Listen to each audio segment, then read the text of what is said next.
Anyway, tinanong ko kasi yung nurse mo kung may bawal kang kainin. Wala naman daw. So, minabuti ko na magdala ng fruits. Better safe than sorry, di ba? Kamusta na yung lagay mo?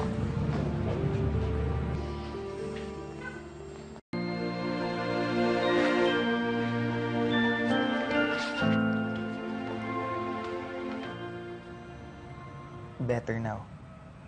Ngayong nandito ka na. Good. Sana nandito ka talaga. Dahil gusto mo akong makita. Hindi para paniwalain ako na hindi ko nagtangka sa buhay ko. Kaya ka ba nagpunta dito?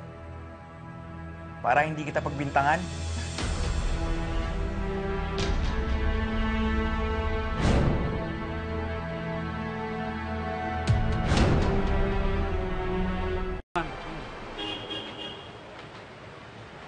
Yes, ma'am.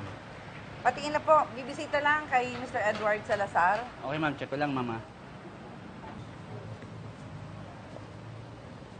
Naku, ma'am. Ang bango naman ng luto niyo, ma'am. Oo, special ko yan eh. Iyaan mo sa susunod, dadalang kita. Ha? Sige po, mama. Sige, salamat. Salamat po.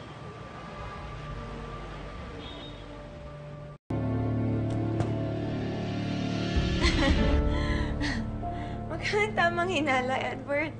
Masyado kang praning. Wala akong alam sa binibintang mo. Cut the act, Ava.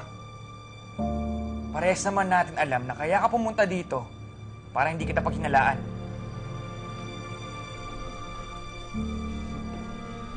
Huwag na tayo maglokohan. Hindi ako uto-uto. Hindi ako kagaya nila, Marco. Hindi ako basta-basta niniwala.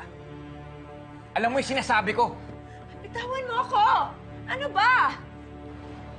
Wala akong alam sa binibintang mo. Umamin ka na. Ikaw yung nagpa-ambush sa akin para hindi malaman ni Marco na hindi niya anak yung dinadala mo. Dahil anak ko yun! Bitawan mo ako!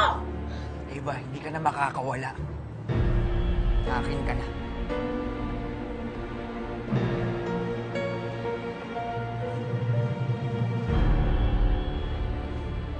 Tandaan mo. Akin ka lang.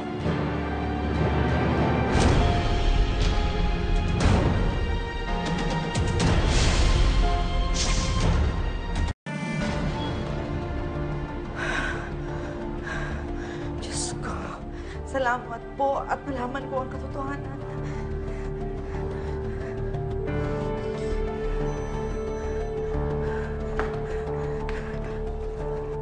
Oo na. Just come back some other time.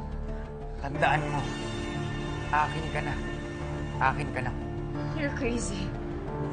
Yes. I'm crazy in love with you.